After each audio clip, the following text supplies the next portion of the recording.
Welcome, fellow walkers. Welcome.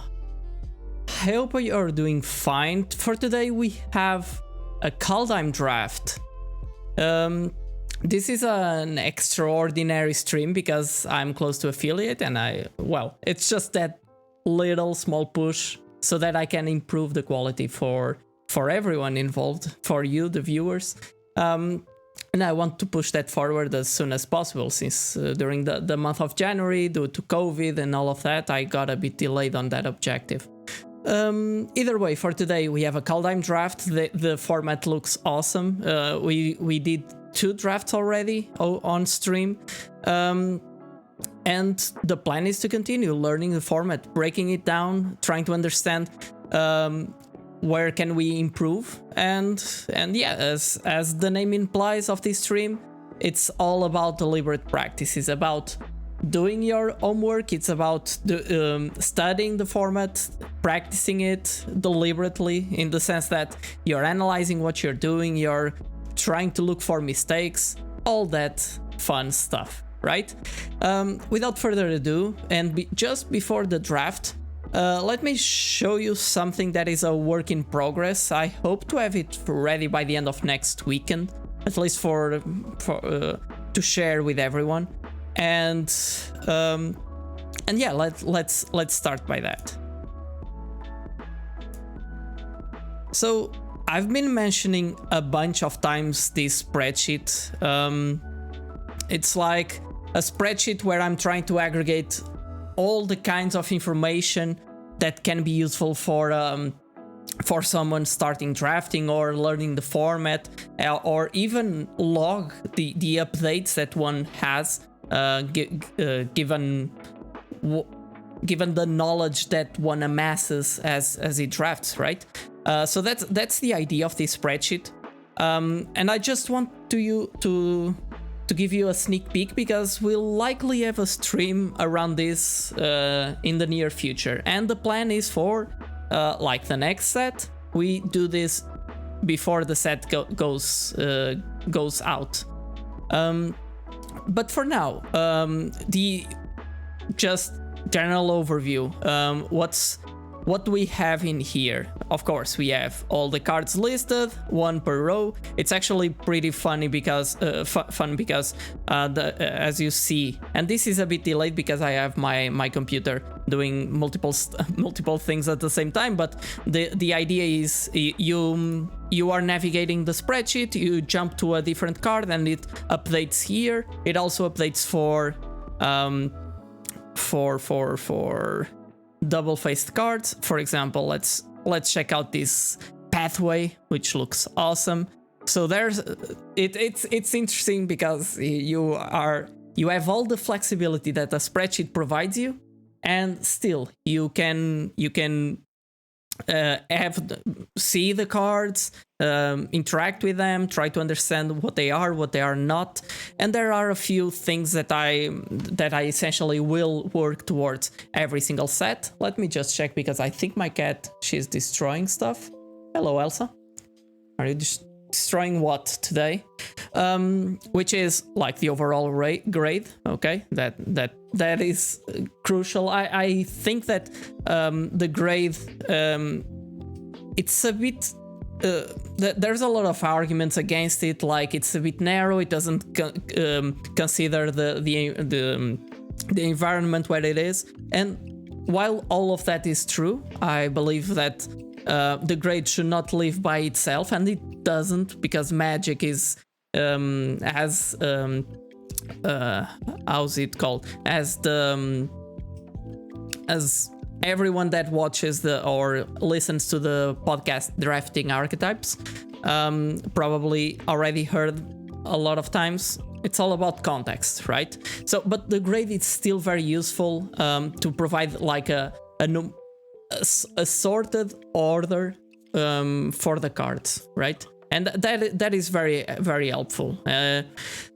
Then we have either if it's a build around or not. We'll also, in that stream, we'll review what build around means, what it doesn't, and review which build around cards are there in the set.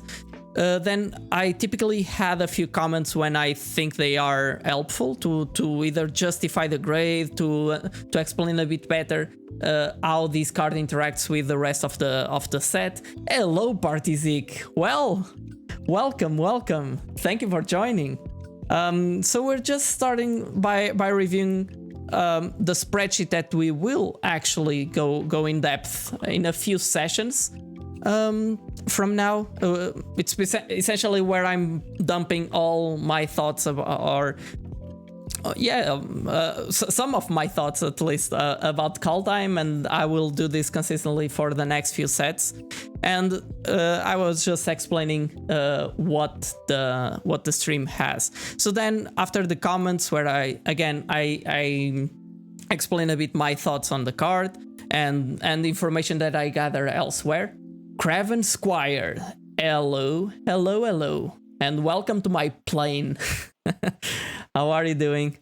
Then we have something that I don't see a lot. Oh, thank you for following, Craven Squire. Thank you. Cool. I'm really glad for the support and for actually everyone's support. So this stream, it's supposedly my last as non-affiliate. I'm actually doing it today because of that. But it's really because of all of you that I can continue doing this and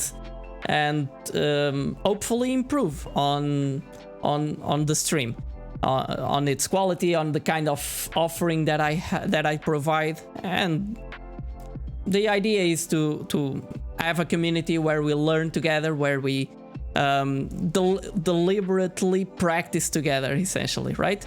So as I was saying, there's this enabler, payoff, support, archetype. These are things that I don't see that often, so they are typically mentioned, but it's quite useful to specify them,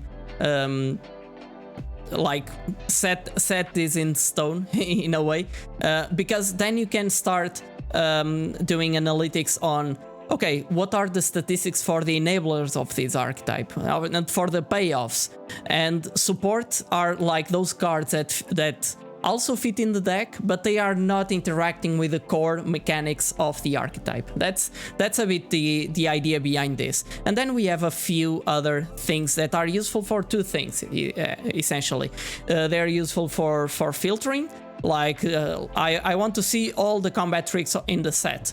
I want to see all the removal, whatever, just the common removal, for example. You can do that very easily via this, and there's also some filters provided on top, like I want to see the bombs, I want to see the signpost uncommons, stuff like that, you know? And there's also the card text in case you want to have access to it. But the interesting part is that you take this information and you actually do analysis on top of that. We won't go in depth on those today. That I'll leave for a future episode, as I was saying. But here, for example, we look in depth into the archetypes, and we have some description for them, signposts and common and whatever. I haven't yet ranked them. They were still in early stages. I have some ideas, but they're not set in stone. Absolutely. And then we see how many enablers, how many payoffs, and how many supports we have at each rarity. The average CMC. This is also very helpful to try to understand if the archetype is if it plays with a lower curve typically or not. For example, let's see this one and the Simic one. This is the Simic one. It seems to have some not as expensive cards for uncommon and uncommon, which is interesting, as well as Azorius. And average rating that we give to the cards. This is also, of course, it's helpful to know, for example, that the uncommons in which is it Spells Giants seem to be very good. The commons are reasonable, but they're not the best thing ever.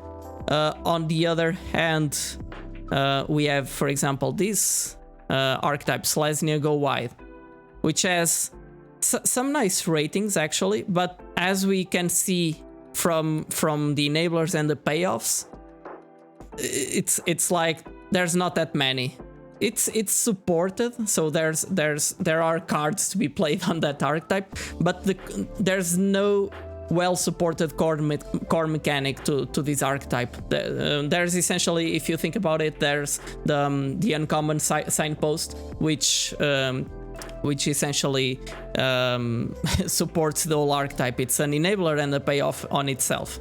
And then we have some plots down below. For example, again, I won't lose too much time on this, but here we try to visualize the how each archetype differentiates against each other. So via we have a score typically between 0 and 5 of the number of that scores, like the number of enablers, number of payoffs, number of support, average CMC, the higher average CMC it is, and the average grade score. For example, I was seeing here this orange thing here, line. It represents Rakdos both berserkers, so it seems to actually have an average CMC a bit high. If all this is implemented correctly, I need to say that I'm still reviewing. This is still a work in progress. I'm still reviewing if all of this makes sense. But it altogether seems to be a well-rounded archetype. When we look into this green, which is Simic, there's a bunch of payoffs in this archetype, and since it's essentially snow-based for the most part, there's a lot of enablers there. Like, all the lands are actually enablers, even if that does not materialize in this plot, right? So you need to analyze this kind of stuff with some context, but it's still helpful. And then we have other things that we can very visually try to understand how many enablers, payoffs, and support that is for each archetype, which are the distributions for the converted mana costs and for the grades. And right now I'm actually working on this part here, which is like some statistics for creatures. We'll have like a neat map on the power and toughness combinations, which is quite helpful when you're analyzing, for example, the kind of removal that you have access to. There's also some breakdowns by colors and all of that. So, but that's a work in progress. Let me check if there's anything other that is interesting here. Yeah, not really for now. So yeah, but this is for a future episode. For now, let us jump right in to Arena and get ready for a Kaldheim Draft. So let's go. We'll do a Premier Draft as usual because it's ranked, and since the season started, let's see if during February I'm able to be more consistent with playing Arena. The last few months have been a bit awkward, to be honest.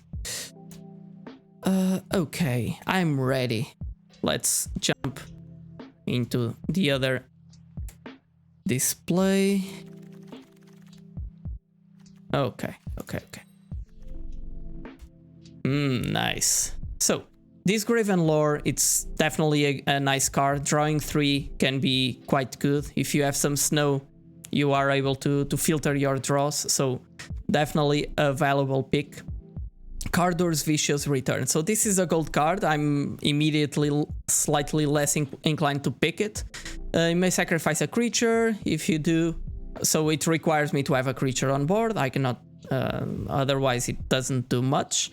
Each player discards a card. Return target creature card from your graveyard to the battlefield. Put a +1/+1 counter on it. It gains haste until the end of the turn. The thing is, this is a 4 mana card, so I'm not really sure if I want to go that route. But other than Graven Lore, I think that that's the pick for this pack. None of the sagas really push me that much toward that direction. Okay, now. We have Replicating Ring, it just meh. It's typically a late pick. I don't expect to pick it this early. We have again that Bloodline Pretender can work with not with party. This is not the Zendikar, but with it's deceptively good, right? Because it's 5 mana, but like you see the snow symbol and all of that, but it's still good if you don't spend snow. But it's just bunkers if you have.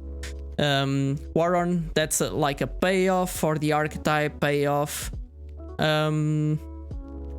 Sculptor of Winter can work quite well with some snow, but I'm still not sure if I'm playing snow.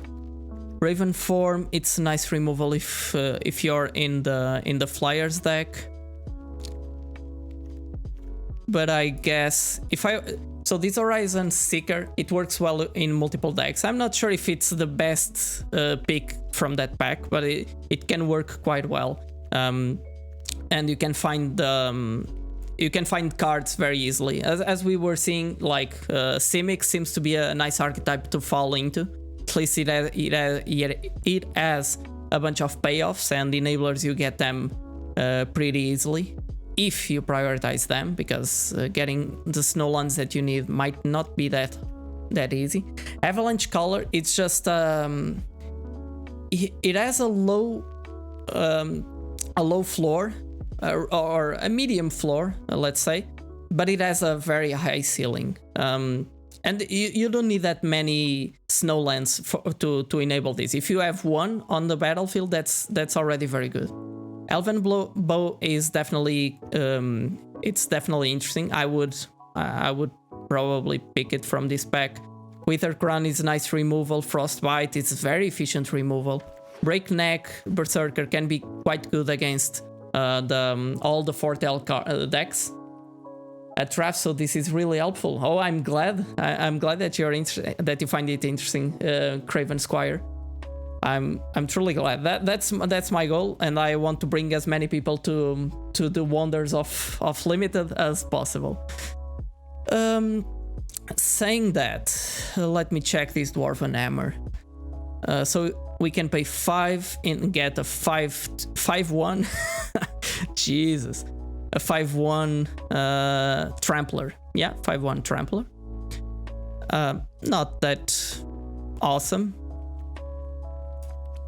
To be honest, I'm inclined to start picking highly the snowlands. If I'm being past them, all the best. Infernal Pet can do some work in the double spell archetype, but I find that even though that archetype it's quite good, it has a bunch of power inherent to it.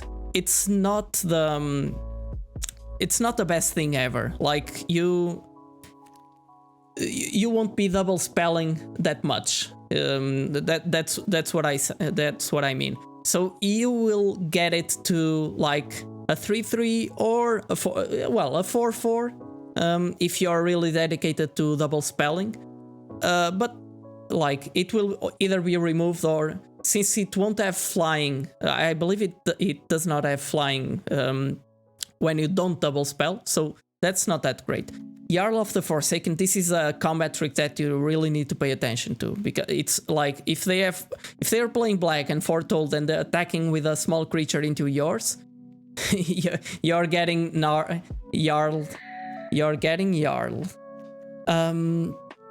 Okay. So, I'm a bit concerned about all the snow plan, because this deck has Frostbite, as Frostbite, as Kaya's Onslaught, and all of that, and I don't see the land here. So someone is likely already into snow, and I don't want to compete with that closely. Sculptors of Winter, I can pick them later, so I will just take Frostbite as an efficient removal right now. And since I'm not sure where I'm at, I think this is the best pick that I can make here.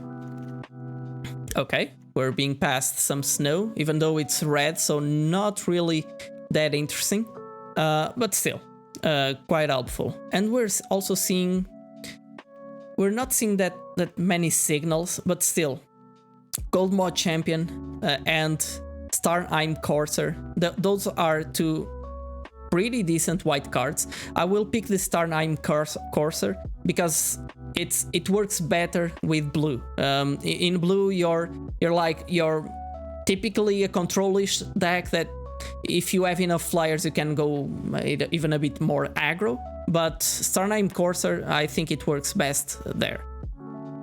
And it also lowers the cost for your sagas and all of that.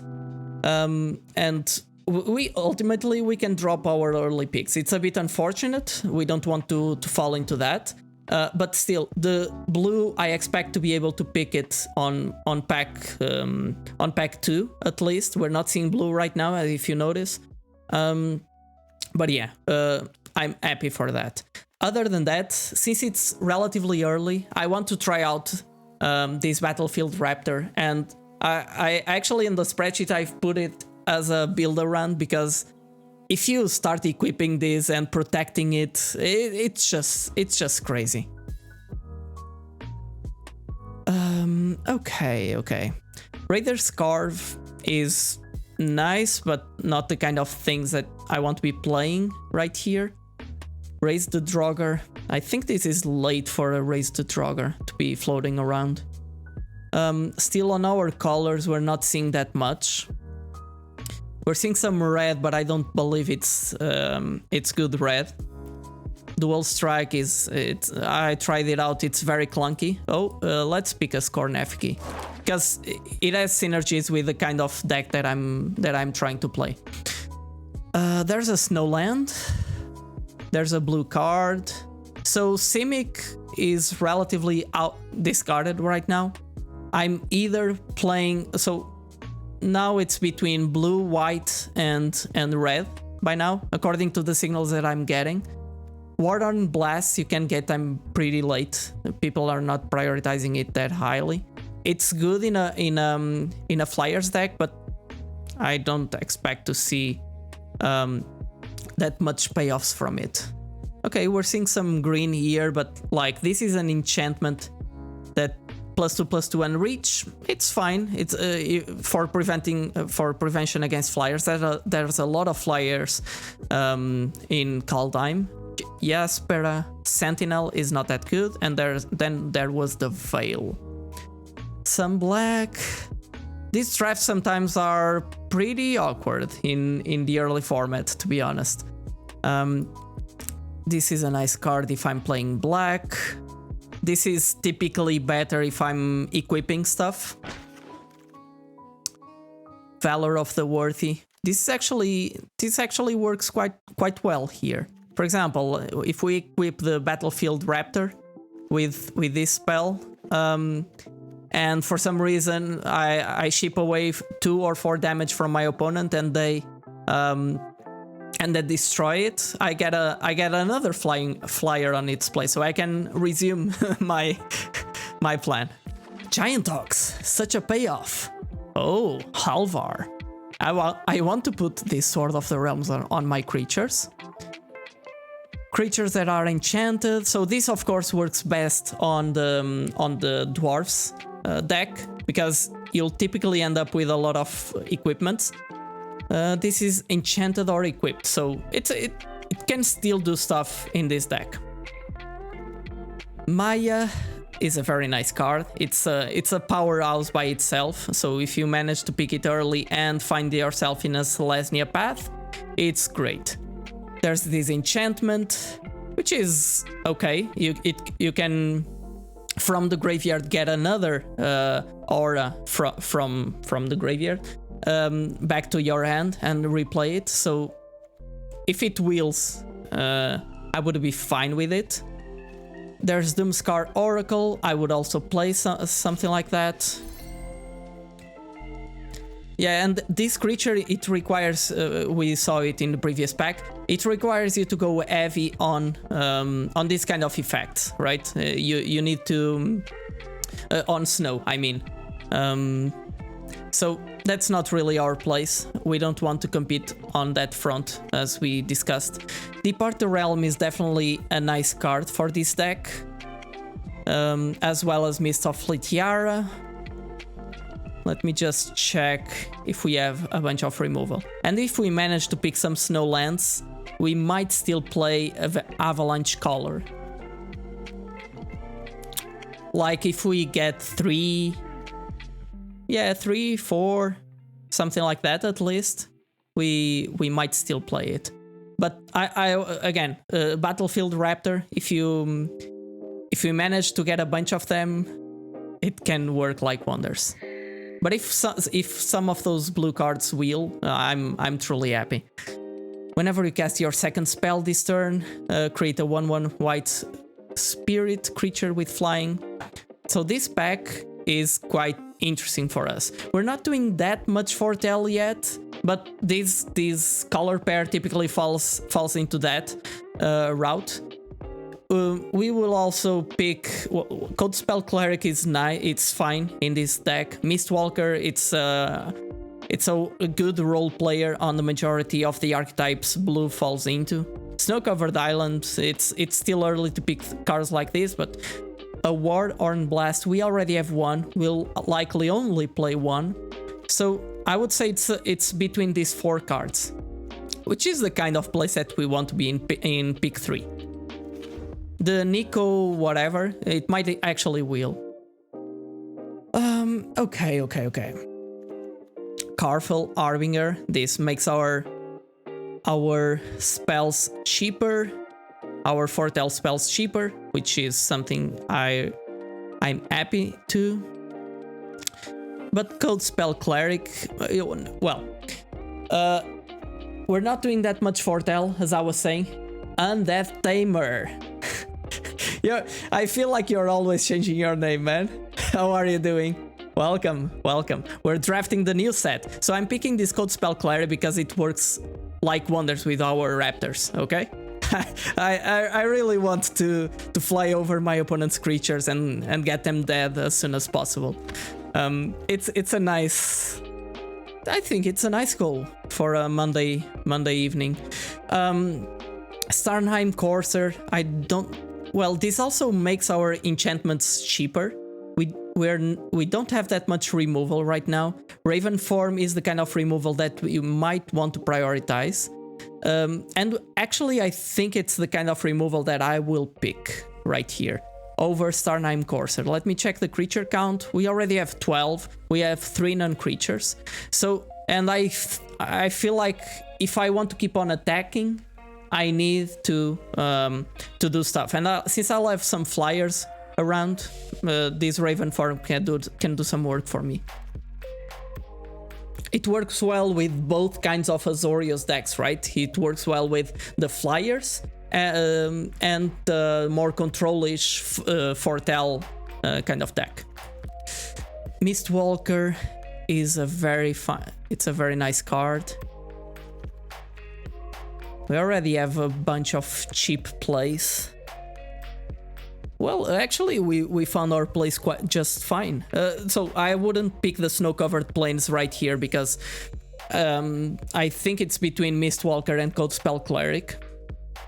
I don't want to pile up that with many Code Spell Clerics. With 2, I would be fine, for example, but not that many.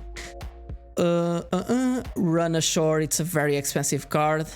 It does something, but target non-land permanent, put it on top of our bottom. So it essentially takes out 2 non-land permanents from my opponent's side of the board. It can be fine. I'm still not very convinced by it, but it's like between that and an X-Guard Braggart. So I think I will pick it and try it out. Sometimes the card doesn't seem that good, but it can actually do some work. Pliffering Hawk. This is a bit of an awkward card. It's, well, at least it's like a Battlefield Raptor, but worse. It has some. Sometimes you want to be attacking. You will want to be attacking with your flyers, and there's a friction in this card, you know, and it doesn't feel that good to me. So right here is between Spectral Steel or Coldspell Cleric. I think Doomscar Oracle, it's also fine. It's a very fine card to play. But I want to be equipping my flyers. That's more or less the plan. So let's put this out. Skornefki might still get played.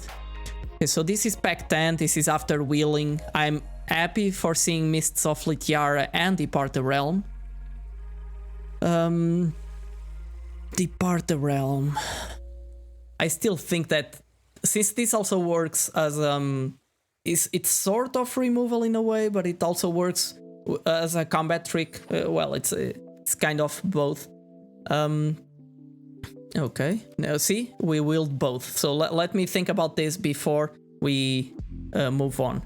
Okay, Fortel. We don't have a huge amount of Fortel, to be honest. We have some, but it's not. Our deck is not centered around that. I will pick this very gladly. So no one is playing Giants, or probably someone preferred a different card over that. Okay, sure. Master Skull can get me stuff from the graveyard. I'm still not highly convinced by this. I think I will pick the cheaper card. We have some stuff to do near the end. See, Coldspell Clerics. Since white is so open, I'm getting all the Coldspell Clerics that I want. So why would I worry, right? Varragoth. It has that touch and a boast ability. Searches their library for a card, then shuffles their library and puts that card on top of it. It's not the best thing ever. Litiarakin Seekers, it's nice.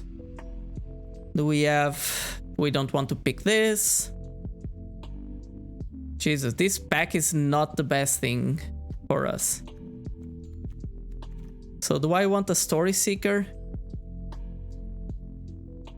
Can also think about, yeah, let's have some later stuff to do. We will have a bunch of birds. So this will typically be a 3/5. So I guess I will pick it as a way to stabilize the ground, I guess. You know that I'm tempted on picking Battlefield Raptor. You know it. We have two of them.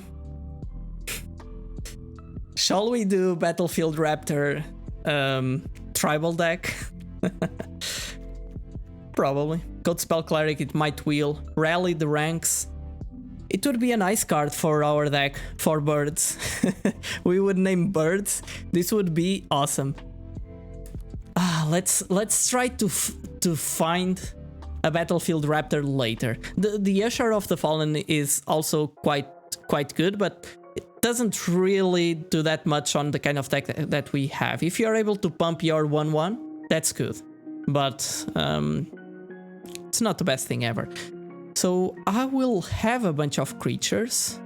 This Stalwart Valkyrie is quite nice, but actually there's this spell, which is like 7 mana. 7 mana for a 6/5, 7/5. Yeah, 6/5 angel. 6/5 angel. Okay, sure. Let's pick the sword. I can still play it and in the following turn equip it on my Battlefield Raptor. I think, well, it's a better card than Stalwart Valkyrie. Kaya's Onslaught can be a quite interesting, quite good combat trick. So yeah. I'm liking where we're falling. Okay, this is the moment I pick a Snow-Covered Plains. It's on my colors. It works with my. If I find enough reasons for me to play Avalanche Color, I will. So no real decisions in that pack. We have Nico. We're not really doing the Nico whatever. So we have a few options here. I'm inclined to pick Alpine Meadow. I actually have a few Foretell cards. So between that or a tapped Plains, I think I'm better off with a Nico. Hey Mitch. No, I'm not worried. I was really worried, but I'm thankful that you joined. Oh, another Battlefield Raptor. I think I'm well. I was actually thinking that I had 3, so 3 is the kind of number I'm targeting. We might still get a 4th. It would be a bit awkward, and probably we will need to prioritize some of these enchantments and stuff like that. But that is fine. I think our deck is falling into place. Other than that, I would probably pick the Snow-Covered Plains, to be honest. Gold Mode Champion is nice. Rune of Sustenance. Well, a flyer attacking with lifelink. That it's nice because you're able to win races. Like they're attacking on the ground, you're attacking in the air, but since you have lifelink on your creature, you're getting a lot of value. And I can put it on my sword that's somewhere here. This sword, Valkyrie's sword. Oh, another one. That's maybe too much. I already have a Warhorn Blast. I don't want multiples. Well, I'll pick another rune. It's not great, but it is what it is. AG Magic is in the house. Welcome. How are you doing? By the way, I don't know if you guys have noticed, but I added to a few of you, to the ones that I knew exactly the name and all of that, VIP badges for the ones that deserve. Undead Tamer, you might also deserve at some point. Well, but at least you don't get moderated. Oh no! I don't want that. Okay, whatever. So I have 3. I have 3 Code Spell Clerics. That's already a lot. Okay, let's go to a 4th one. 3 Code Spell Clerics. It's probably already more than I will play, but I can do with 4 of these. Whatever.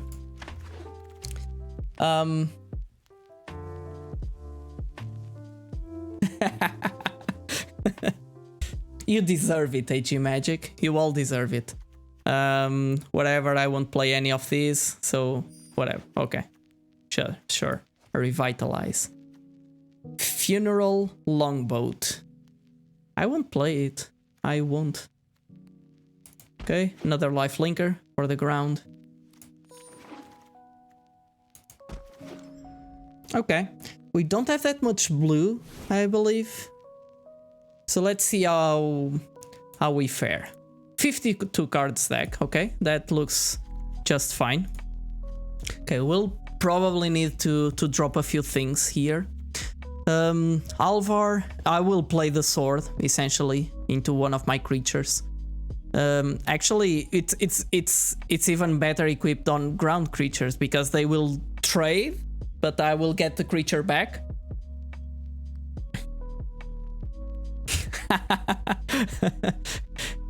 It's crowded than that, Tamer. You haven't been joining my stream lately. I'm just kidding, but but yeah.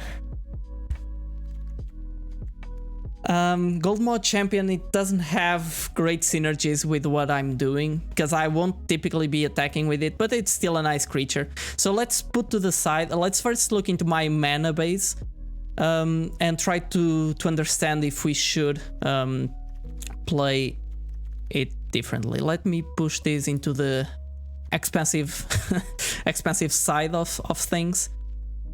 This run ashore, I believe it will go away. Returning 2 things from my opponent's side of the board. flyers typically work well with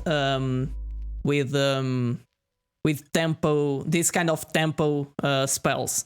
But I'm much more likely to play Graven Lore than that. By the way, regarding snow-covered whatever, we just have 2 of them. So it might be too much to push the Avalanche Collar. This will be typically a dead card, so I will actually remove it. In terms of removal, it's also helpful to understand what we have. Of course, we also have some ways to interact with the opponent's creatures. Raven Form is a nice removal piece for us.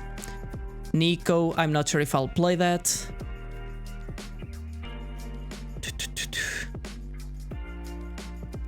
And that's basically it. Okay. So we're a bit short on removal. So this run ashore is not looking as bad as it was. It might save us at some point, but I will still remove it for now. So something that I find quite helpful is to understand what are the key pieces for the deck to function, right?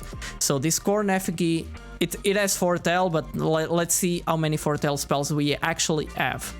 So we have Raven Form 1, 2,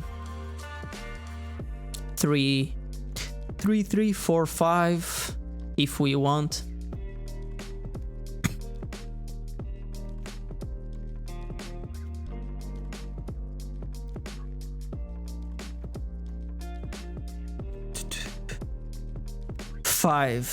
I'm not really a Nico Defies Destiny deck, so I will push it away. I will also likely drop a bit this creature count. This 2/3 can be an effective blocker, to be honest. There's a bunch of 3/2s and 2/2s. I think 2 is the most common toughness in this format, so I will definitely consider that. Doomscar Oracle. I will probably drop at least one of these. I need to put cards that I might drop. This Tarnheim Courser. So we have a bunch of enchantments that we can get cheaper with it. Of course, it also works well with Nico because it makes it cheaper, slightly cheaper. But Nico is not a turn 2 play either way. Let me just lower a bit the music here on my side.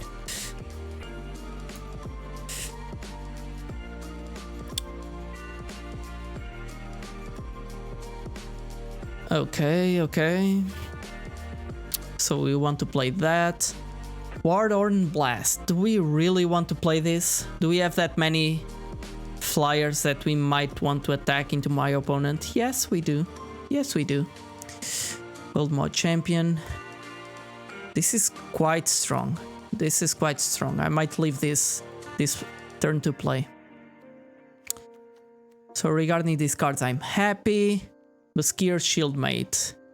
This is still an effective blocker, a 2/1 that trades for a 1/1. So we might still leave it. So, but we want to prioritize cheap spells, right? To board, to go wide with this Clarion Spirit if we can. Rally the Ranks. These are white spirits. Let me just check my creature count. 5 birds? Only 5 birds? And 4 of them are my 1 mana birds? Damn. Humans, clerics. I'm a bit tempted on pushing out these rally the ranks. Shapeshifter is all creature types. That is something to consider. This is a Pegasus. Why these guys have different types? Damn. I might try it, but Rune of Sustenance. It doesn't give more power to my creatures. It's powerful, but I don't have that many equipments to put it into, so I'm not 100% sure if I should play many of them.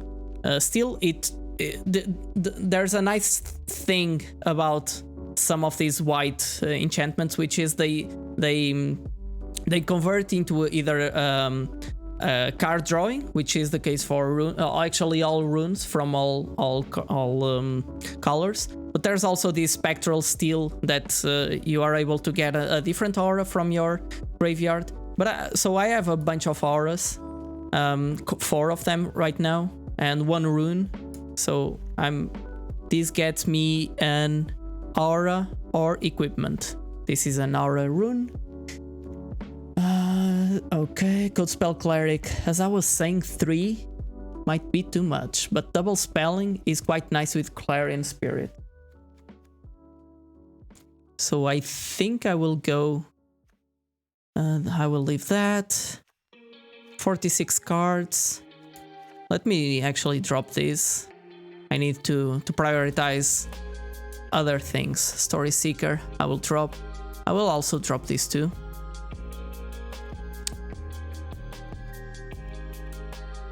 One 3s, 2 2s, 2 2 2. I don't have that many 2 drops, but I have a bunch of 1 drops that combine quite well with each other. So I'm not that worried about my 2 land drop. This is also an effective blocker, and a quite a good one in that regard. I will drop Gold Maw Champion. I need to be attacking on the ground for this to be good. I might still do it, but it would be like to win the game, and if I'm on that situation, I'm probably already won. So, and I think my 2 drops. So there are of course some cards here that I want to try, and that's something that we talked about in a previous stream. This exploration exploitation trade-off. Early in a format, that's when you can try a few cards that you're like they're between B- and C+, or C+ and C's for you. So this is the moment to try those out. I'm just trying to understand if I want to drop. Okay, this is also a 2 drop because I will play the Sword of the Realms on 2. And there's also a bunch of Foretell cards, so I'm not worried about my 2 drops for sure. Yes, I think I'm happy for this deck. Let's just take a look into that. The creature. 4, 5, 6, 7. This is not... Well, I can play it as a creature for sure, because like actually the creature is quite good. Gaining double strike with an evasive creature can be so good. Still 4, 5, 6, 7, 8, 9, 10, 11, 12, 13, 14. That's good. And then we have some ways to boost my creatures. These Rally the Ranks, I'm not expecting it to be awesome, but I want to try it out and see how it goes. Naming birds, of course. And this is only my creatures. You control, okay, at least that. It doesn't empower the birds of my opponent. So this is the deck, let's play the game. This is the issue. Sometimes you have too many playables, but it's also a challenge to understand what do you really value, right? Let me change something here. Elsa. I scared Elsa. I'm sorry, Elsa. Did I scare you?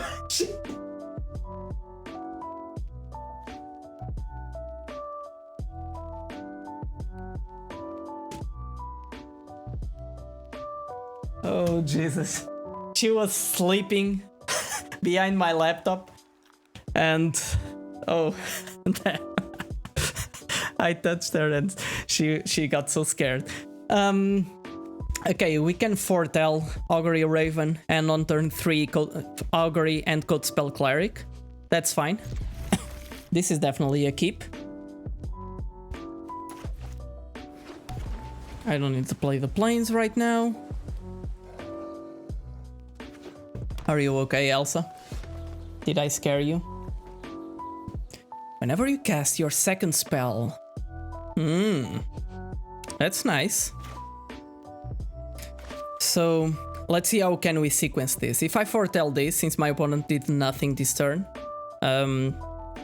next turn I can like Clarion Spirit, Code Spell Cleric, and on the next... no, not exactly. Probably... Oh, okay. Foretell. Let us see. Probably I'll need to do something like that.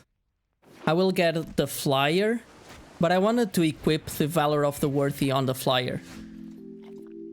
Okay, I can Code Spell Cleric on the subsequent turn. I can... Okay, that's nice.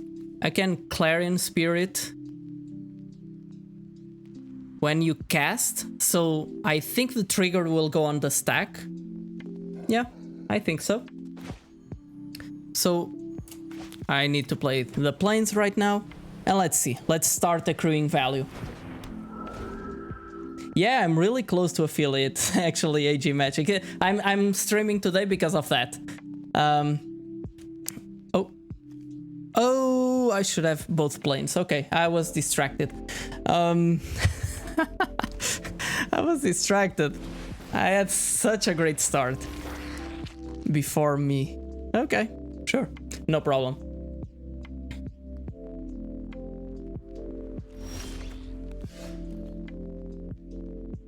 Battlefield Raptor. 2/2. Okay, so now we want to double spell. We want to double spell, which will consist... I should have been more careful with how I played the lands there. So we won't essentially be able to attack, but we will be able to do stuff. So we'll play our Raven, we'll make it into a 4/4. And play our Raptor. Should I play the Raptor? No, I won't play the Raptor. Next turn we'll play the Raptor and Valor of the Worthy. That's the plan. Yes, I want to attack in the skies. It's slightly mana inefficient, but all my things are very cheap. And I want I want to go wide with flyers. What do I watch on TV? So there's a recent something I watched recently. I don't watch a lot of TV. Okay, that is fine. I don't want to watch a lot of TV, but something that I watched on Netflix was the Avatar, Legend of Aang, and Korra. Also, like it's all the Korra comes. Series comes after the Avatar. Yeah, it's like the first one. It's a bit childish on the beginning and so on, but it's actually cute in a way. But I love those stories. I'm such a huge fan of those stories. Okay, I can enchant a creature and do stuff. This +2/+2. That's quite nice. And that's a bit better use of my mana.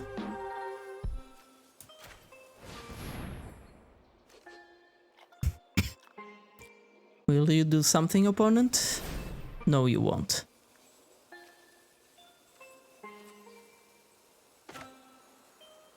You have one tapped mana. You might have a fight spell, but that doesn't do much for you. I want to make another play, which will be the Battlefield Raptor after combat. Okay.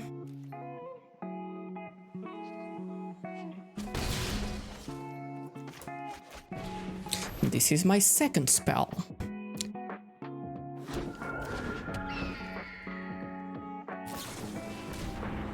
Sure.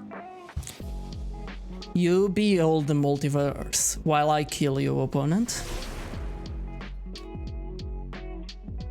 Other than that, I'm not remembering anything specific. Yeah. Well, I also enjoyed, like, years ago, Naruto and that kind of... and some anime. but I've not been watching that much anime for a while. I actually, drafts I only did 2. I did 2 drafts and 1 sealed, because I've been working on that spreadsheet for a while, so I spent almost all my weekend while I was not streaming working on that. But I hope to spend a bit more time on it, on drafting sooner. And it's also a nice opportunity right now to do that. Okay, so what I actually want to do is Valor the Worthy. The Spirit, I want to go wide. Do they have a hard counter? No. So I will do this. I won't reach 7 anytime soon, so I'm not really sure if I should keep on waiting for playing my Valkyrie's sword. And I need 5 mana to play it and equip it. Still, it's a win condition, so I will hold to it. Oh, I have a lot of commands, yeah, that you can use. There's like, I need to use it. I love this one. Let me check. Don't find fault, find remedy. Anybody can complain. Yeah, that is true. Be part of the solution, not part of the problem. Right? That's a big guy. That's a big guy. It has trample, so it doesn't do much against me.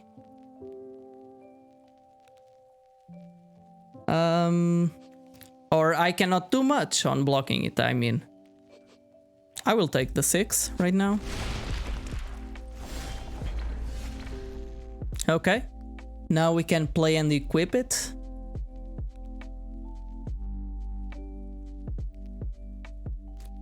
This will get to be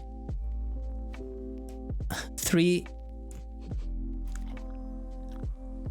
This is a 4. It would require them to block with both creatures to trade for it. Yeah, I think I need to do that, otherwise I will be dead in no time. Let me just check. If I equip here, they would be able to either trade here or do it like this. Spectral Steel, if they kill that, I'm able to return. Okay, let's actually diversify. If they trade for one of my tokens, that's not that bad. But they can only do that to one of them. Still, the 6/6, it's quite good. Half that many counters. I don't expect on putting that many counters. Okay, I've got them to 5 now, so they need to start being careful.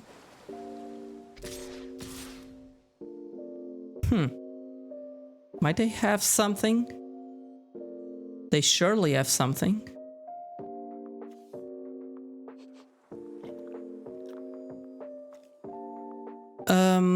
Okay, they will have something. If I don't jump with this creature, I will leave 4, 6, 7. If they block this guy, it will survive the attack, but I can move around the Valkyrie's sword at some point. 6, 7, 8, 9. This will get me to 5 life. 5 life. They have some kind of plan, and I'm a bit concerned about it. So I will preserve a bit my life total.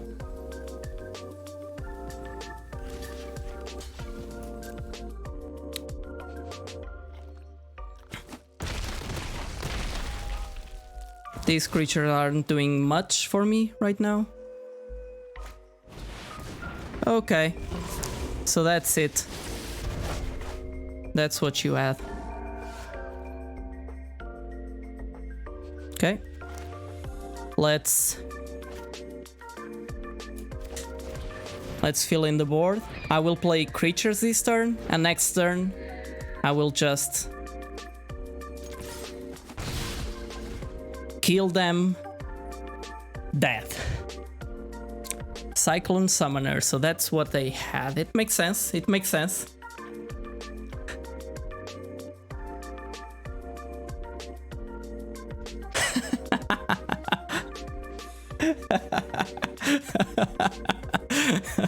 That's so funny. That's so funny. No, I will block every single day. I'm a bit scared of what they might have.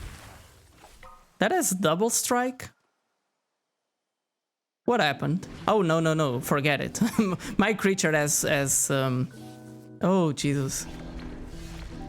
What did you do, opponent? What did you do? This, unfortunately, I don't have combat tricks, so it's a bit awkward. But I will have Clarion Spirit to play. I can actually play it before.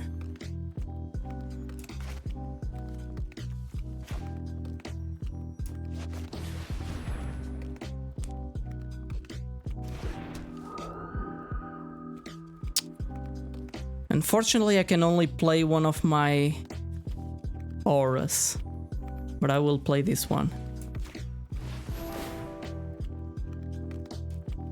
That way I get I know it's overkill, maybe, but I don't know exactly what they have, what they might have. Flash flying, if you want to trade, I'm fine with that.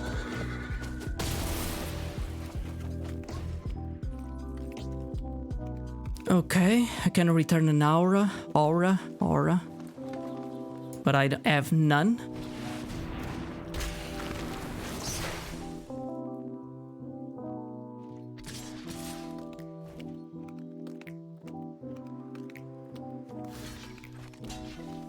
Do I survive?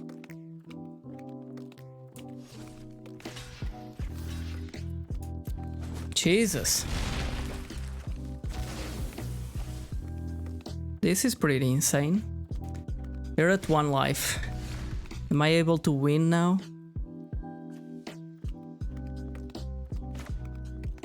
I will play this before anything else, so if they have like a trick, I get it back. Good game. Oh, Jesus! I was sweating. Damn. The opponent put up a fight. Damn. I did not expect that game to go for so long. Ooh. But I played that so that I would get the spirit to shump block or whatever, so I could remove the other creature with Raven form. But yeah, it was close. Yeah, exactly. No, that's something that is happening quite a lot in this format. Yo, Mitch! Yo! So, are you done with playing Midgard for Midgard for now? But yeah, there's a lot of back and forward in these games, I feel like. Or at least I felt like I was winning several times and then I lose, so I lost, so... Okay, perfect. Jesus, what a start. I just need to play both planes and I'm done. Plane, Battlefield Raptor. Next turn, Valor of the Worthy into Codespell Cleric on my Raptor. Oh, come on, opponent. It was gonna be so good. Oh, opponent, you don't do that to me. Please don't. Sure, I can also work with that. This is why I have 4 of these birds. 4. You know? This is why. Because now it's not within range for Frostbite without snow. Oh, you foretold something? Did ya? Okay. No. Let's play a land, no reason why not to. Let's pump my flyer.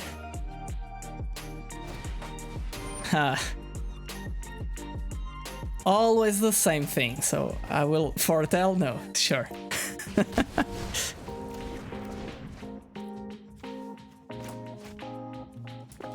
Okay, so this game I lost. Because my opponent had an answer for every single thing I did with my Valor of the Word, with my birds. That's the thing about red decks. Now I'm just shipping away 1 damage per turn, and that's it. Oh, that's really nice, Mitch. Congratulations, man. Well, you really deserve it. You've been preaching for Midgard. I will always say Midgard for a while. So yeah, that's really cool. Congrats. Haggy Mob.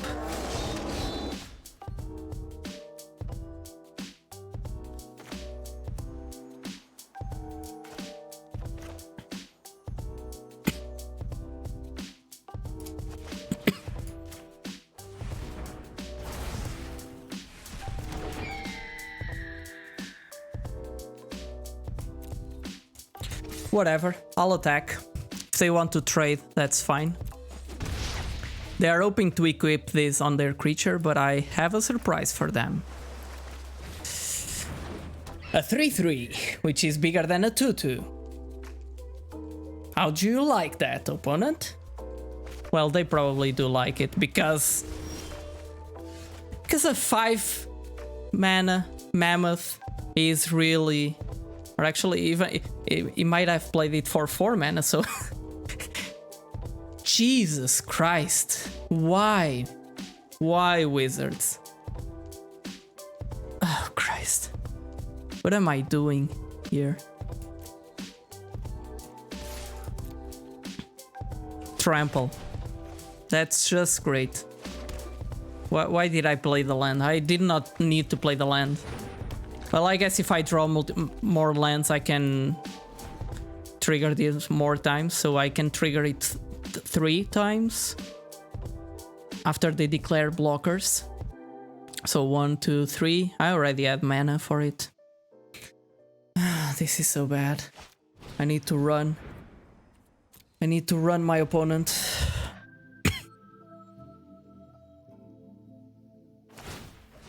Yeah, of course. Of course. So I'm on a 3-turn clock right now. I won't block. No, I won't.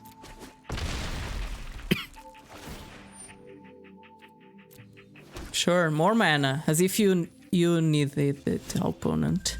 Oh, a plains. Thank you, deck. That's exactly what I need. This Raven form would be so good on this mammoth. Sure. Let's attack with the flyers. I can jump the elk.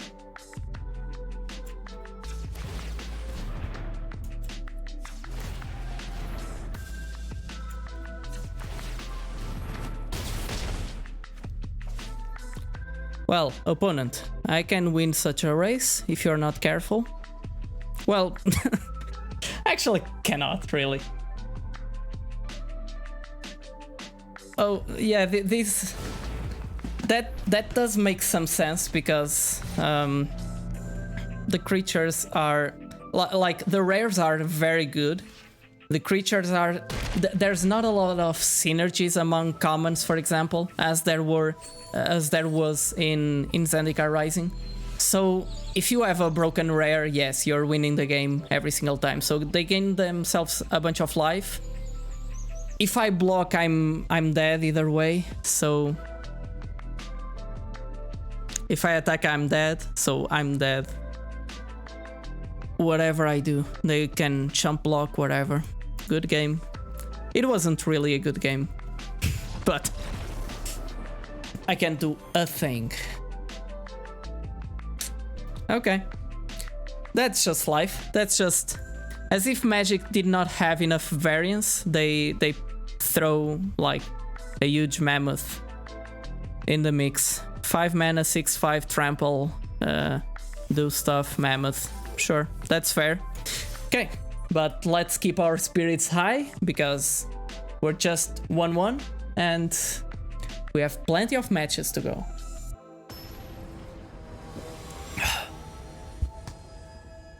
As we were reviewing yesterday, if you get tilted, that's the first step for you to not learn anything useful at all from your games. Okay. This is a bit clunky. If I want to get value out of this Clarion Spirit, I might play the Glacial Floodplain on turn 1, then Clarion Spirit, and then hopefully I'll have something to pair with Raptor. I think that's the plan. I could be attacking with the Raptor, but well, I actually have other spells. I could cast these and another 1-drop. So yeah, let's just Battlefield Raptor this turn. My hand would not enable Clarion Spirit. So, and if I draw a 1-drop, that already enables the creature. So I'm fine with that. Let us attack first. Attack first, no need on letting my opponent know that I'm not foretelling something.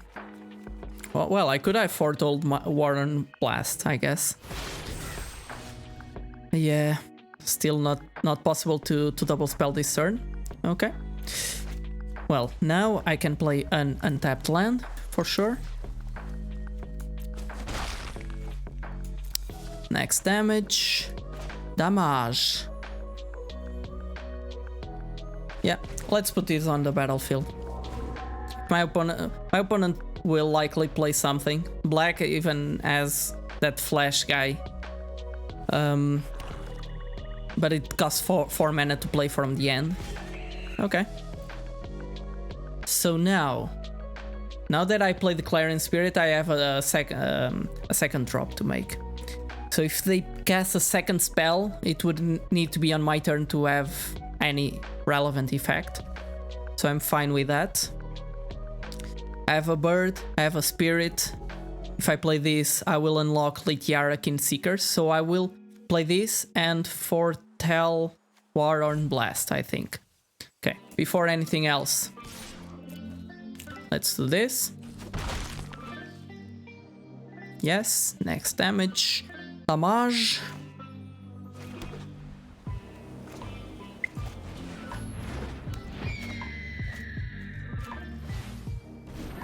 This way next turn we have a 3/5 on the ground to hold my opponent back. Still this guy can gain flying, but it...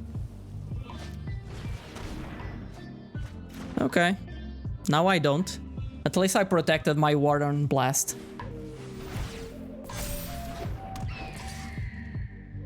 No blocks. No blocks. Oh, we're close to doing it. If I play Battlefield Raptor this turn and attack with all this Warren Blast, if they don't block, I can attack for 6 more damage. 7, 8, 9, 10. That's just 10 damage. That's not the best thing ever. So I will attack with all. I'm actually curious to understand how far they can take Infernal Pet with their deck. I haven't played Orzhov yet, so I'm not sure. Okay, 2, 3, 4. 10 damage. Nope. Not yet.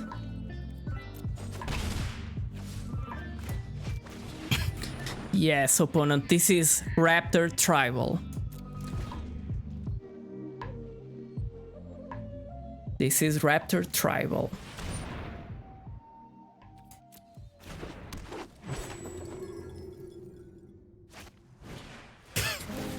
Oh, Jesus. Okay, but they're doing stuff with their Infernal Pet, which is nice. Okay, I will take it.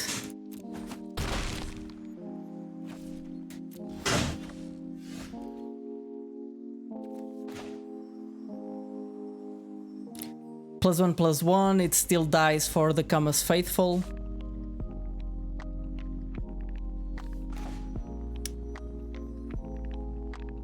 The only way that I have to double spell this turn is to cast also the Warren Blast. This doesn't have flash, so I need to equip it before anything else.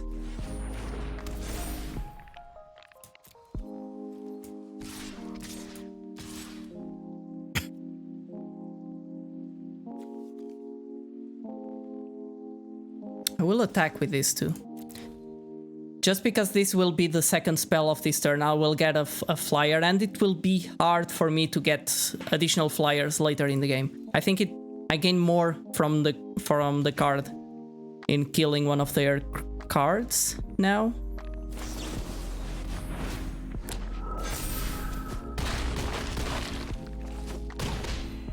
Okay, you gain 3 life. You're at 6. Now you need to be careful. Now you need to be careful. Story Seeker, Rune of Sustenance.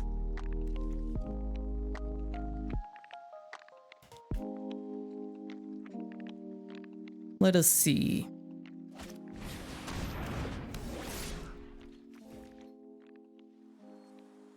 Okay, no blocks. Deck.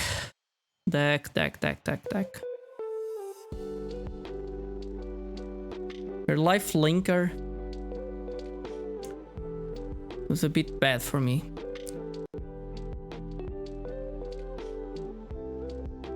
If I attack with both, I do nothing really. Playing the land does nothing for me. If I attack with all, they block. They go to 5. 5 is virtually the same thing as 6, so let's ship the turn. Nothing I can do. Nothing really I can do. Yeah, but they've placed 2 counters here. That's already quite good. Because it's a 4/4, so harder to block. Yeah. Still. For them to get it flying again, that might be hard.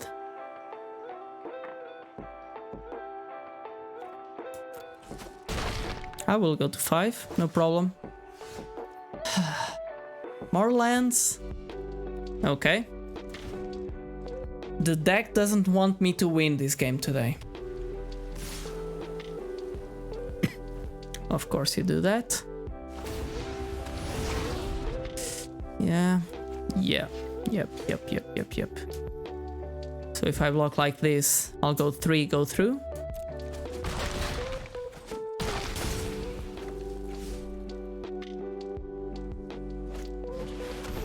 Okay.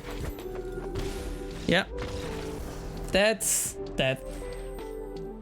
Deck is being a jerk. Yeah, why is the deck treating me like that? Come on.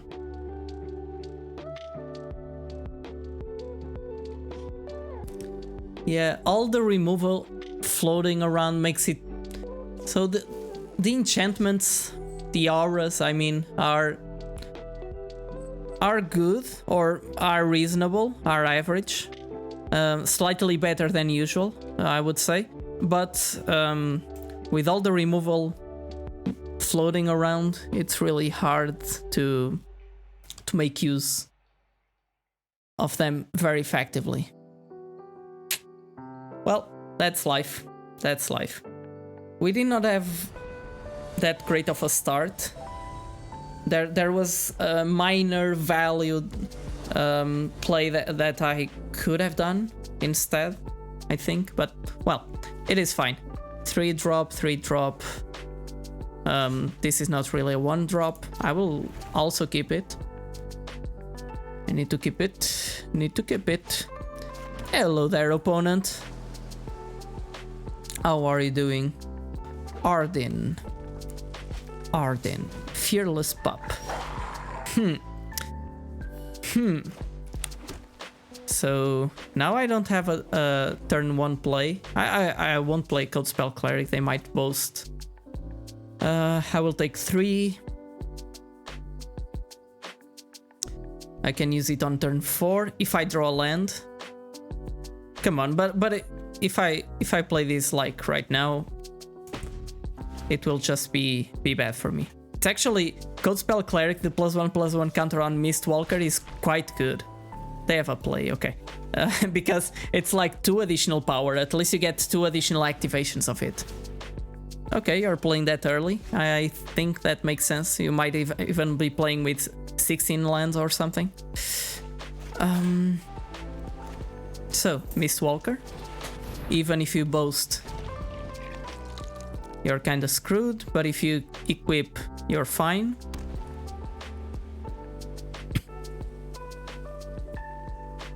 But you can only do 1.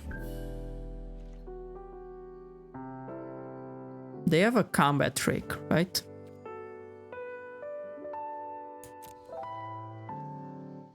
What do they have? +3/+3, run amok, most likely.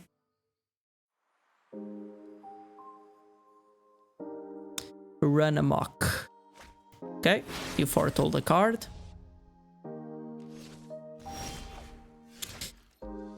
You foretold a card. So this is my 4-drop. I can now Starnheim Courser and Codespell Cleric my Mistwalker, which is quite nice.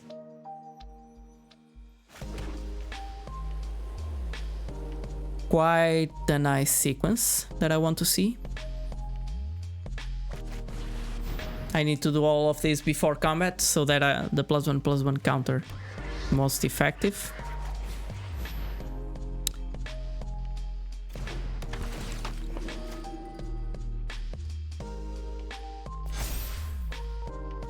They're looking at their card, so I won't be able to pump right now. I could leave it behind since I'm playing against an aggressive deck and I don't want to trade my creatures. But if they don't equip and if they're just... sure, that's fine.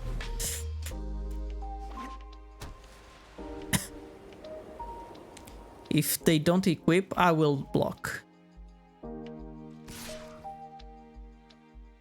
At least I will get the run amok out of their...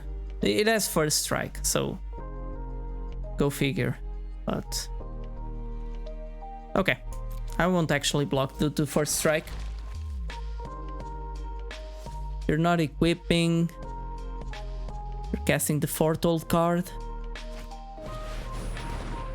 That's a 3/3.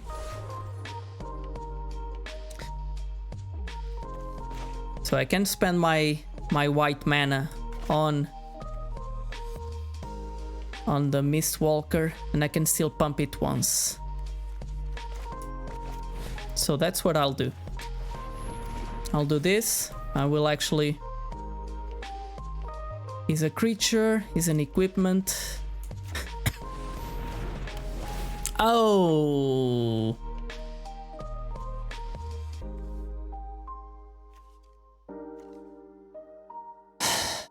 Why auto-tapper?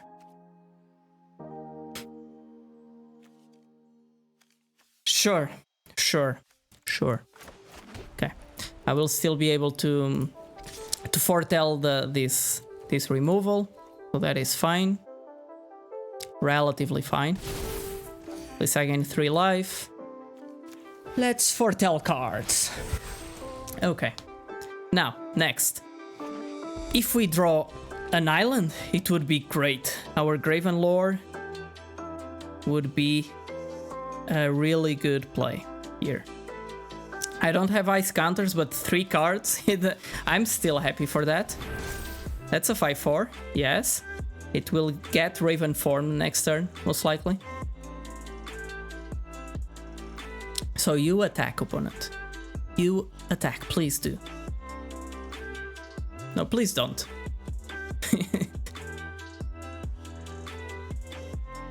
They're thinking a lot. Okay. So the Shepherd of Cosmos, unfortunately they did not have a 2. So permanent card with 2 or less. That's actually nice. Foretold a card, attack with not both? Yeah, because you cannot boast it or something. I don't know exactly why. That is fine. so we can still Raven Form and Battlefield Raptor.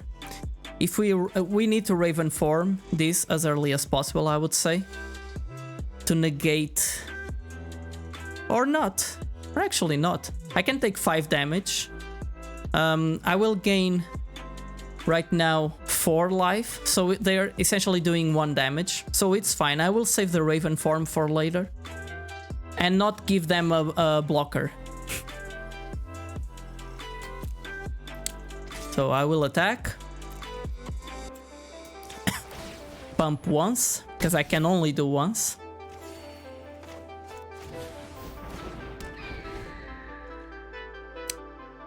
Yeah, it's a cute pup. It's actually a nice illustration. It has some weird stuff on the left, but it's so fearless. I like the dichotomy in the card's name, right? It's quite funny. Okay. Now I don't like what you have there, opponent. So I will actually do this.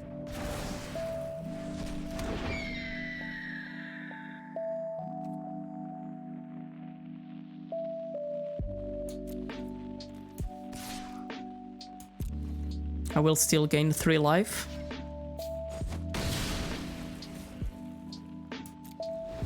No need on playing the planes right now.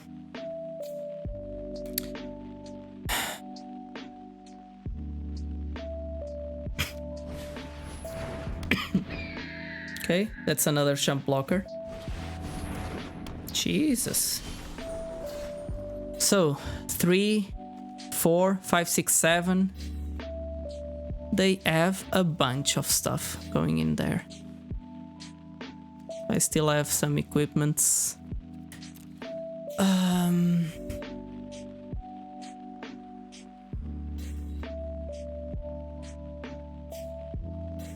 They can do a lot.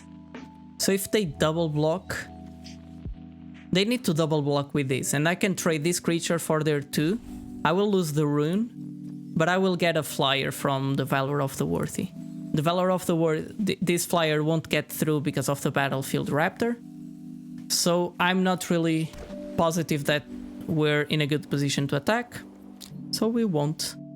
And we will waste all our mana. It is what it is. It is what it is. I'm playing Flyers deck, and all my opponents seem to have Flyers to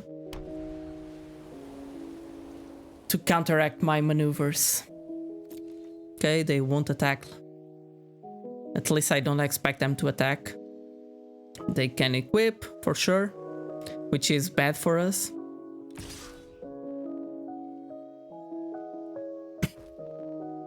How come? You can only boast it once. Am I missing something here? I don't think I am. You pay 3 mana? Portal, boast. Okay.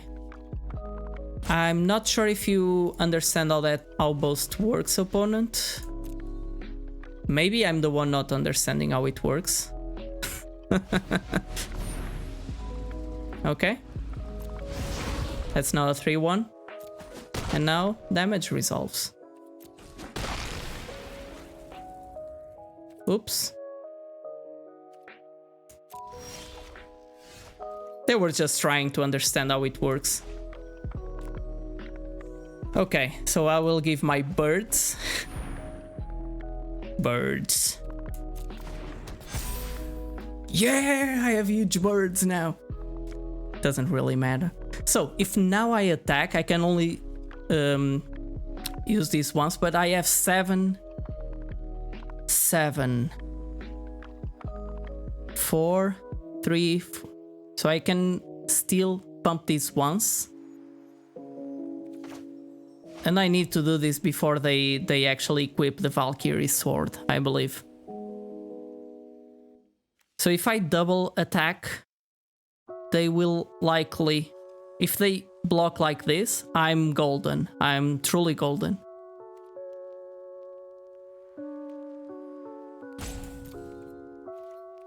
because I can pump these once and get their creatures out of the battlefield. So let's see how that works out. Okay, you really want that dead, right? Okay. I will kill both of these.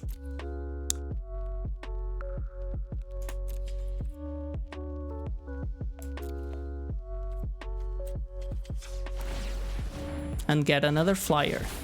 Oh! Oh, okay. Because of first strike. Damn. I was trying to understand what happened there.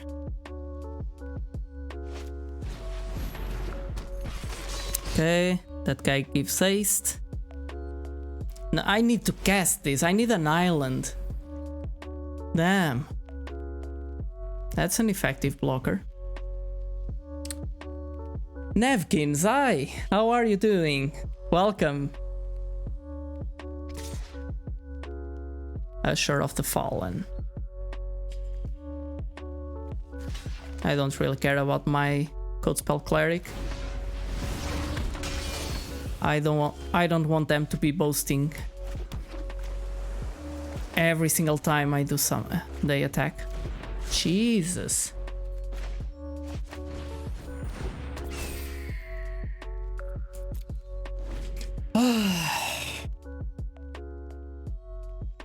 Need something to unlock my attack through the Raptor.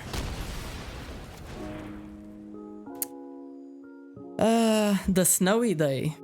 That's funny that you mentioned that. This magic set is all around snow. But yeah, so it's snowing in there. Where are you from?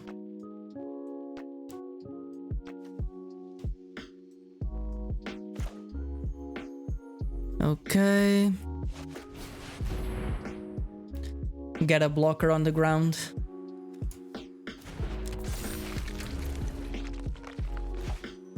Does snow matter? It doesn't really. It doesn't really.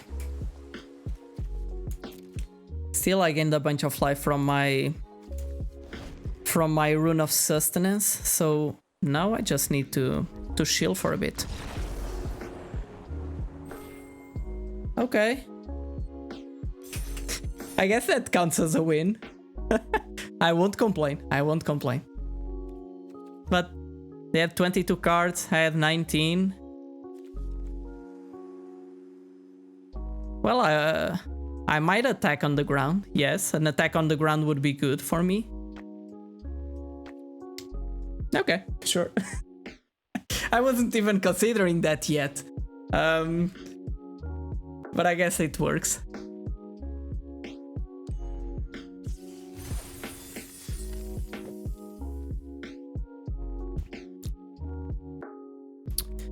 Okay, 2-2.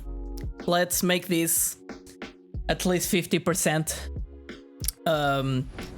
Let's target at least 50% win rate. I'm just kidding. We'll do it to 7 wins with our Raptors. Because there's this phenomenon, and don't mind what I'm about to say because it's crap. There's this well, partially it's crap. This phenomenon, which is a regression to the mean. Like you typically perform at a given mean, but sometimes you win a lot, sometimes you lose a lot, and it's natural to fluctuate like that. So that's actually why. So this is the not crap part, I guess. I can. Yeah, I should expose Clarion Spirit. So that's why, for example, if a stock on the market is performing quite well, or an ETF, it's actually the worst moment for you to put money, because it's more likely that in the future it will regress to the mean. It's very hard, depending on the phenomenon, to change where the mean is, you know? So that's a bit the rationale behind. So we had some crappy matches up until now, and now we will all of this to say that now we will have success waiting for us. So we cannot yet double spell.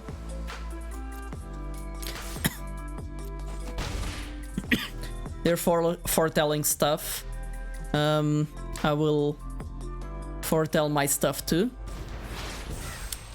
At least with the lands that we have here, we can Graven Lore, scry for 1, and hopefully get something juicy from all of this. I could also equip my Clarion Spirit. I probably should have, just because it's a very...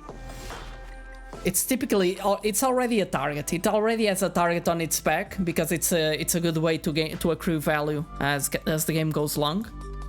But well, still no double spelling. I could have double spelled, sure, and killed their Dragor, but that's not really the plan right now. I don't want to give them a 2-for-1. Since I'm this close to play the Graven Lore. Do you want to attack? Of course you do. And of course I won't block, and of course you have a subsequent play to stall the board. Okay, that does not stall the board. Unless you have something else. You don't. You don't.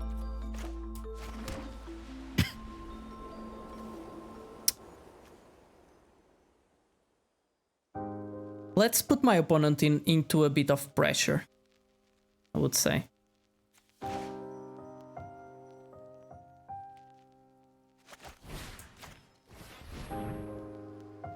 Do they have removal? Flash speed removal? They don't.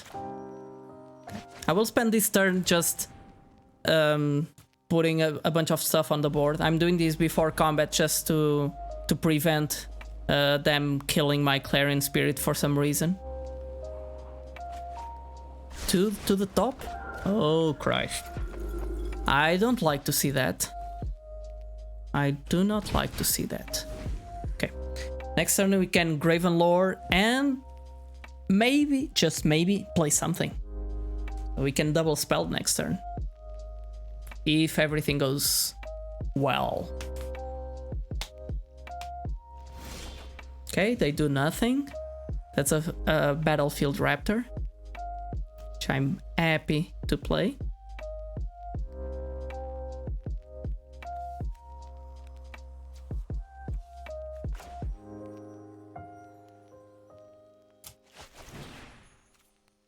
Pay with snow, yes. Pay with snow. 1, 2, 3, 4, 5, 6. We're actually very close to cast this for 7. So I will leave it here. We will draw a land for sure. So we've drawn a land. This turn I still want to do this. And get another flyer. Oh, this will be so good. No attacks this turn? No attacks, no need. Damn, they're drawing a lot. If they don't have enough plays, they will start to discard stuff. They're also not playing that many lands, so I guess they're a bit screwed. Okay, they are not. They recovered. Psychic Violence. That's a harsh name. Damn. These lo-fi beats are really cool. For everyone watching the stream, if I did not yet welcome you, welcome. So we're doing a Kaldheim Draft. We're playing some flyers, like a Battlefield Raptor tribal deck. And let's see how it goes. So this turn, that are enchanted or whatever have double strike. Oh, that's so good. So this turn I can rally the ranks and still have Warnorn Blast open. If I actually play this, I will name spirits.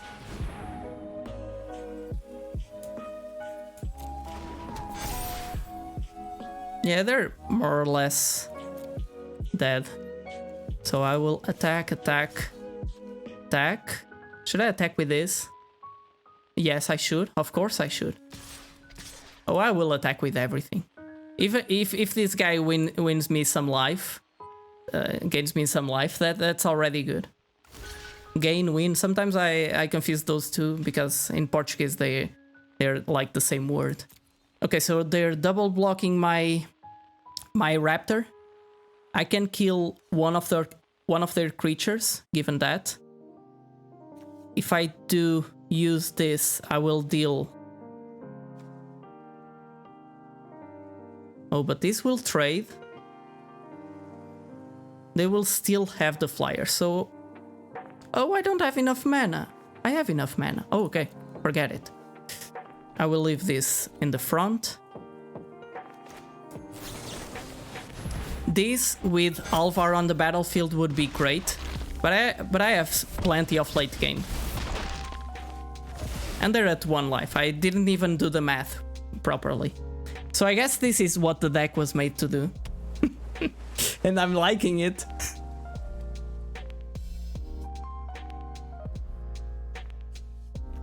Okay, opponent, do you have a Hout? Do you have a Wrath?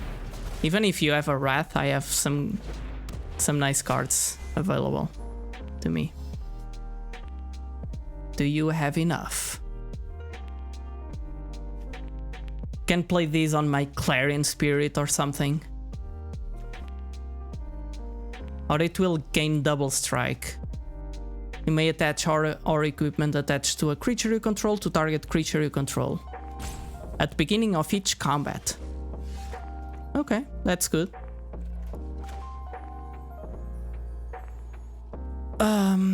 What should I do? If they block with both, oh, well, they're sort of dead. I'm not even sure if I should do anything at all besides attacking with them all.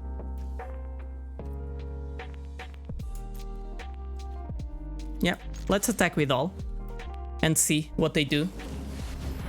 Sure. Those are 3 blockers. That's good.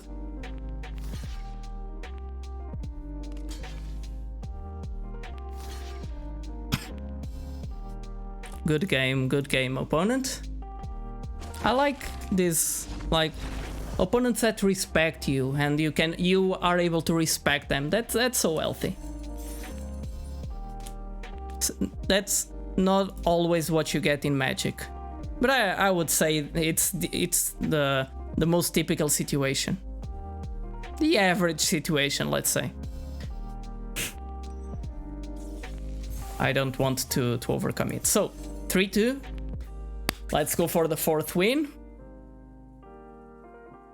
So going wide with flyers, there's actually several archetypes that are able to go wide. It's really, this Clarion Spirit is awesome for that purpose. So typically you want that as a centerpiece for going wide, and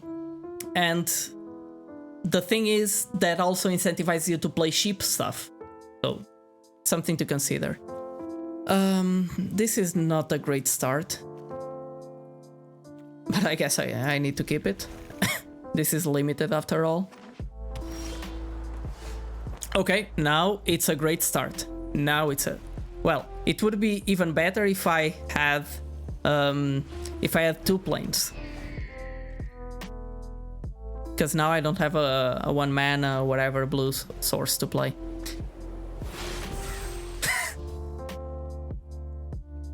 Now I'm happy. My opponent is tapped out. I'll attack for 3 with a first strike creature.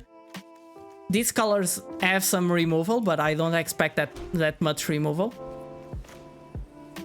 So, Valor of the Worthy. And we're just chilling. We just have... Oh, living the Raptor dream. Living the Raptor dream, right? This is looking good. This is looking good.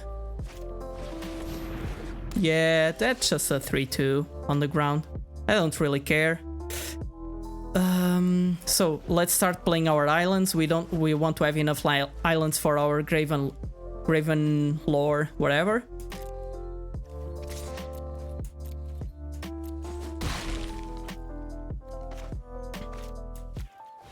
And let's foretell our Warren Blast.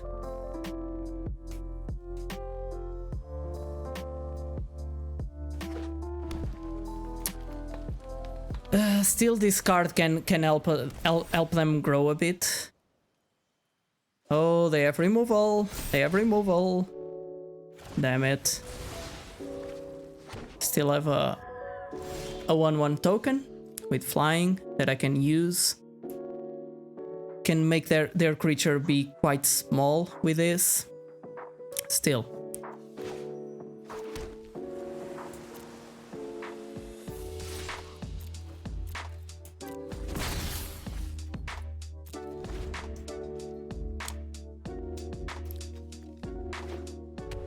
Yeah, if you play like 5 removal spells, you'll typically have 1 in your opening hand, or very close to that. When it dies, it creates a 1/1. Sure. Do you want to attack? No blocks.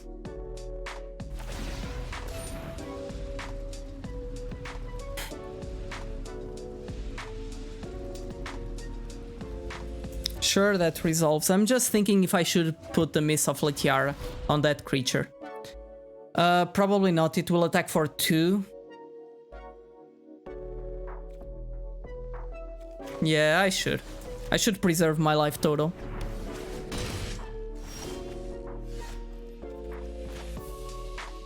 So now we'll be at 5 mana. And 5 mana is Graven Lore mana. So I will still attack in the air.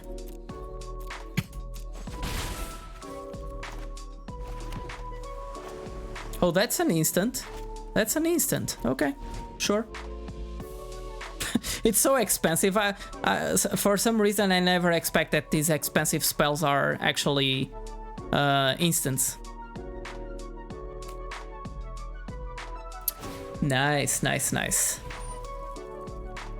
On each of up to 2 target creatures. That's way too good, opponent. That's way too good. You're attacking for 6, I'll go to 12. Both have vigilance, which is great for you. I don't want to do that kind of stuff. And they have lifelink and everything. Jesus! Vigilance and lifelink until the end of the turn. That's so good. Play with snow. No, no, no, no, no. I have enough of those. Please draw me cool stuff. Okay, that's not that bad.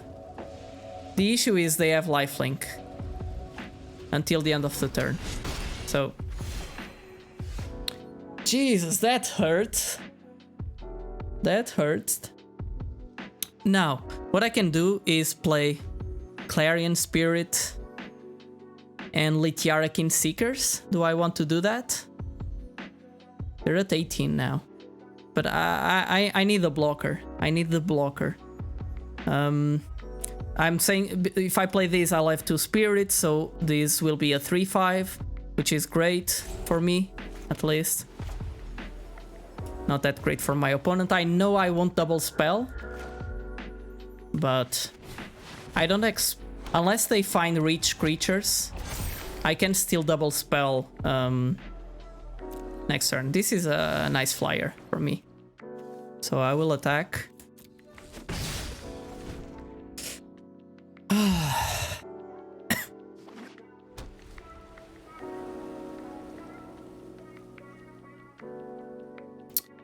What does my opponent have? They still have 4 cards in hand, so they can still have a bunch of stuff.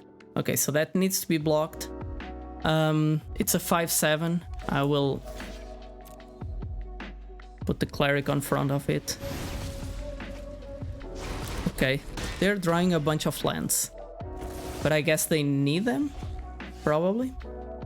So I can double spell this turn and prepare an all-out attack, right?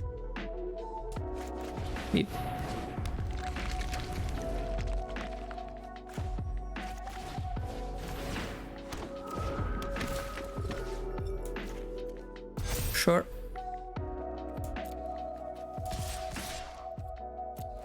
I don't need Warlord Blast this turn. But next turn, it will be awesome. Just playing the land so that if I draw an additional land, I can play it and probably play this and pump additional times the Mistwalker. Okay. He did not cast that with the Angel. Oh, you're casting that with the Angel. Luckily, it doesn't have lifelink. So let's say we attack with all my flyers. I have 4 of them. One of them will get blocked by this, probably the Mistwalker. So I don't even need to spend that much mana on that. So this gives me 6 additional. 6 additional, yes. But this actually pairs quite well with the Mistwalker. So if I play this, Spectral Steel, this will be a 3. Okay, so let's start doing it because of the timer. This is a 3/6. Now I can trigger it 2 times, and this will be a 5 wherever. So if they want to trade, I'm happy for that. If they don't want to trade, that's even better for me. If they just block one of my flyers, I guess. No, let's force them to trade if they want. No, come on. This. Okay. What do you want to do, opponent? Okay.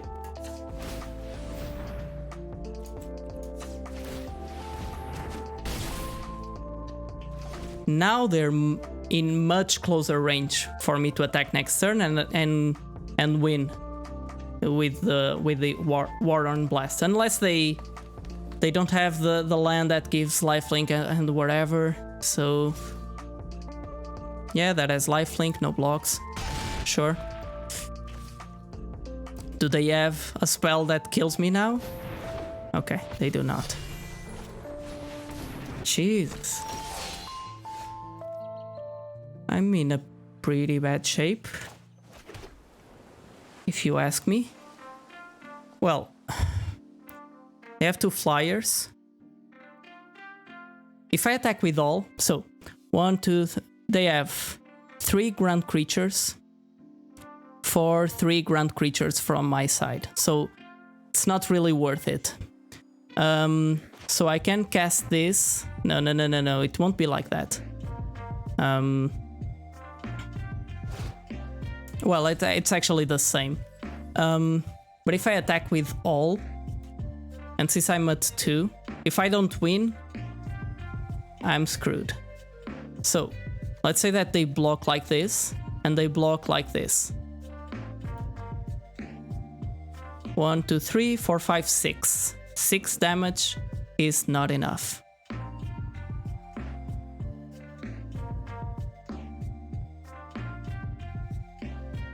But I need blockers behind.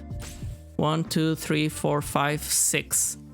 I have 6 blockers. 1, 2, 3, 4, 5 for 5 creatures. I have enough flyers to put in front of them. So this doesn't give first strike or anything like that. So whatever. I'll just attack with this and see what they want to do.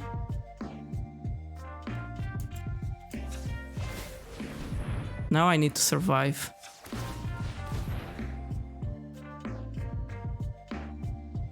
Five. If I had 1 additional mana on the battlefield, I would win. 6, 7. I'll put them to 2.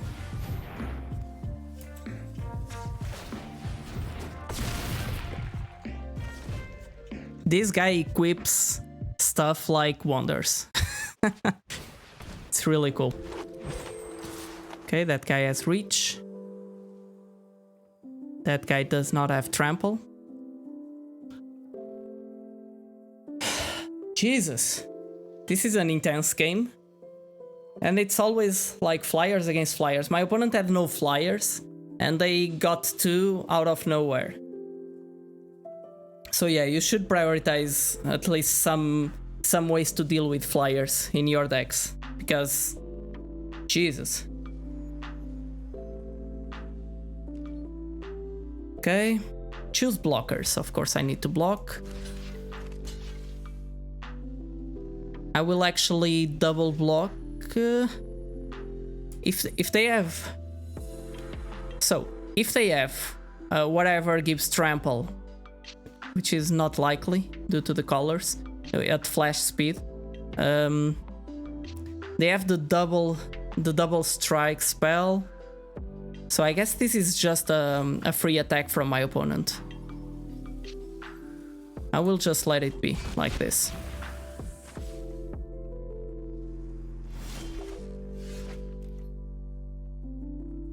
Do I win? They have 2 flyers, 1 card in hand.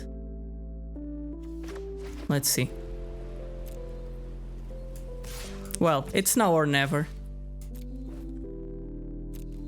Block, block. Oh, I did not do the math properly.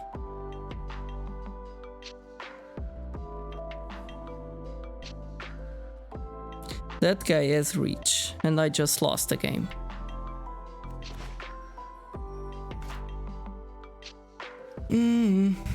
Oops.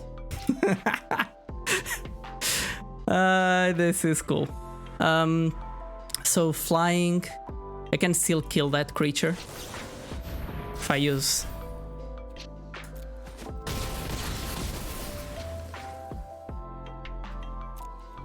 And now they win the game. Oh, Diog. What did I do? They had that reach guy. This guy. Oh, that was a big punt. So, go through the motions, opponent. Yeah, whatever.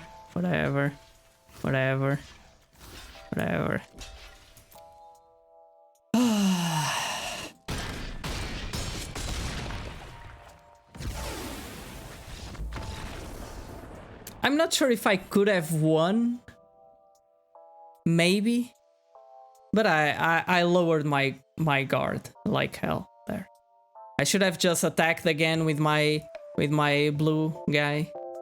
Maybe. Just maybe. Because they had 2 flyers. Getting to 2 life, it's hard, yeah. Okay, let's claim our prizes.